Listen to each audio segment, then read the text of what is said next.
नेपालमा 3 करोड जनताहरू लगभग छन् र यहाँ क्रान्तिकारीहरू 101 मान्छेहरू, 101 विद्वानहरू, 101 धनवानहरू सबै छन् नि यहाँ। तर यो देशको सबभन्दा सबैले आदर गर्न पर्ने पात्र एउटै मात्र मान्छे छ। He is a very simple man. त्यो को हो? कुलमान घिसिङ।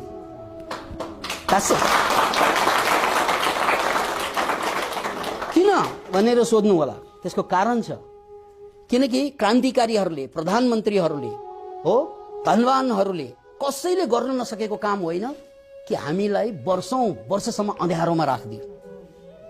तर एउटा कुलमानको इच्छा शक्तिले यो देशलाई उज्यालो पार्थ्यो। एउटा त्यो प्रधानमन्त्री पनि थिएन, त्यो मन्त्री पनि थिएन, त्यो धनवान पनि थिएन, त्यो धेरै पीएचडी गरेको मान्छे पनि थिएन, त्यस सबैले चिनेको मान्छे पनि थिएन।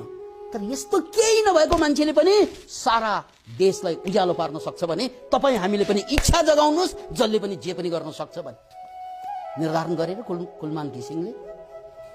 सो कुलमान घिसिङ is your hero, the hero of Nepal, right? त्यसकारण जसले कुलमान घिसिङलाई श्रद्धा गर्न सक्दैन त्यो मान्छे भित्रको हिरो कहिले जान्छ।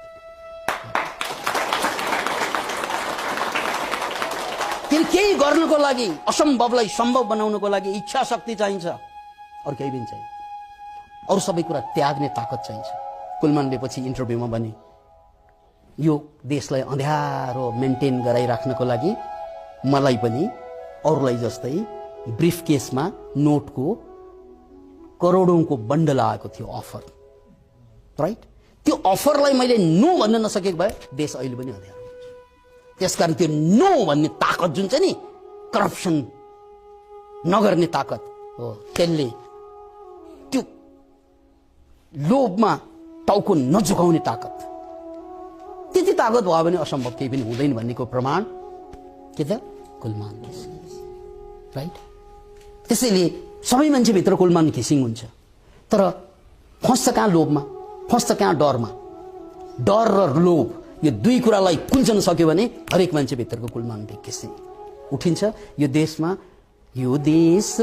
म एउटा मानिस खोजिरहेछु, त्यो कुलमान घिसिङ हो अहिलेलाई। त्यसको बाटोमा हामीले लाग्नको लागि प्रेरणा लिने हो उनीबाट। यस, त्यति बुझिदियो भने सक्यो कुरा। तपाईभित्रको कुलमान घिसिङले काम गर्न थाल्छ। That's the first man.